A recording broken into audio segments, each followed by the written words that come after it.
مساء الخير عليكم، يا رب تكونوا بخير. الوصفة دي الحقيقة عليها نسبة مشاهدات عالية جدا. انا قلت اعملها معاكم النهاردة وازود عليها شوية اضافات، وان شاء الله تبقى النتيجة احسن، وهنجربها مع بعض واقول لكم النتيجة عاملة ازاي. اول حاجة هنحتاج بيضتين بدرجة حرارة المطبخ، هنضيف عليهم سنة فلفل اسمر صغيرة علشان زفارة البيض. بعد كده هنضرب البيض كويس قوي بالمضرب اليدوي، وهننزل بمعلقة كبيرة من السكر الحبيبات، ومعلقة ممسوحة من الملح، وكمان معلقة كبيرة من الخميرة الفورية.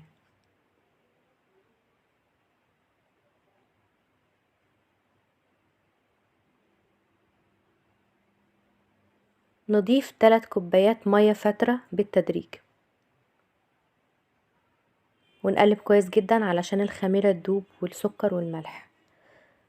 دول 3 كوبايات دقيق منخولين، هننزل بيهم برضو بالتدريج، وهنقلب وهنشوف النتيجة اللي احنا عايزينها، الخليط الكثافة بتاعته عاملة ازاي.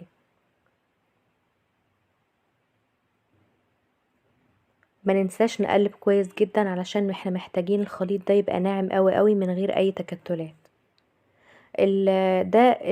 القوام اللي احنا عايزينه، وده اخد مني 3 كوبايات دقيق بالظبط، ممكن ياخد منك اقل وممكن ياخد منك ازيد، علشان كده الدقيق نضيفه بالتدريج. دلوقتي هنسيبه نص ساعة لحد ما يرتاح شوية. دول الحاجات اللي احنا هنستخدمها، دول شوية بقدونس صغيرين زي ما انتوا شايفين كده، ودول بطاطستين قشرناهم وهنبشرهم، ودي برضو بصلاية متوسطة هنقطعها حتت صغيرة. ده العجينة بعد نص ساعة او ساعة الا ربع على حسب الجو. دلوقتي هنقلبها كويس جدا ونشيل منها الهواء، ودي طماطمايه كبيرة متقطعة حتت صغيرة هننزلها عليها.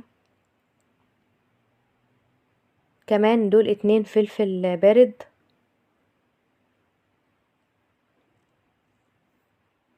وده دي واحدة فلفل حامي.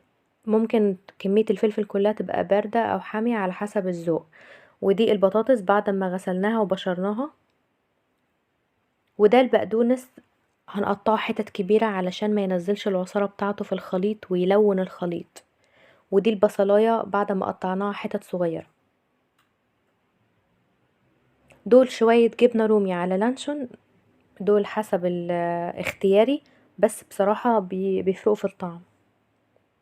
نقلب الكلام ده كله كويس جدا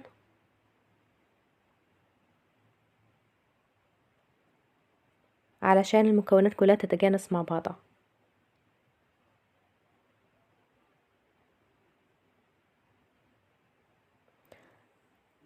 التسوية بقى، طاسة تيفال على نار متوسطة، هنحط فيها سنة زيت، وممكن الزيت يبقى اقل من كده كمان. اول ما الزيت يسخن ننزل بالعجينة دي، ونحاول نعملها زي الكريب بالظبط، والنار تبقى متوسطة.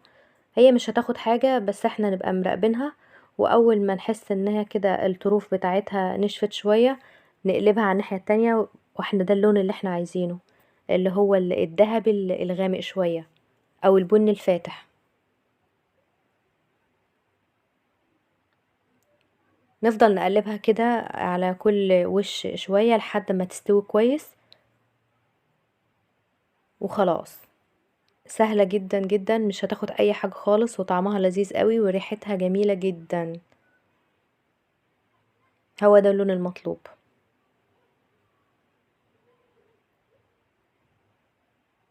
نعمل مع بعض واحدة كمان.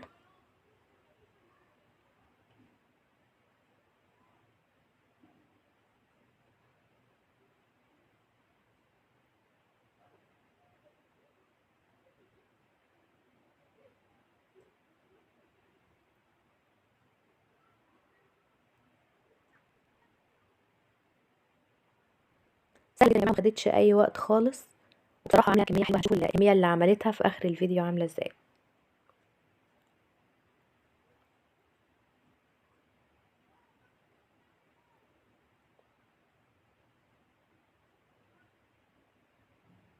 وخلاص كده يا جماعة، وهي دي التسوية بتاعتها، ومخدتش اي حاجة خالص. ودي النتيجة بتاعتها، طرية قد ايه وجميلة جدا، وريحتها كانت قلبة البيت، وعاملة ما شاء الله كمية حلوة يعني، وطعمها حلو جدا جدا، وطبعا فيها فوائد حلوة. يلا بقى هدوقها معاكم كده واقول لكم النتيجة ايه.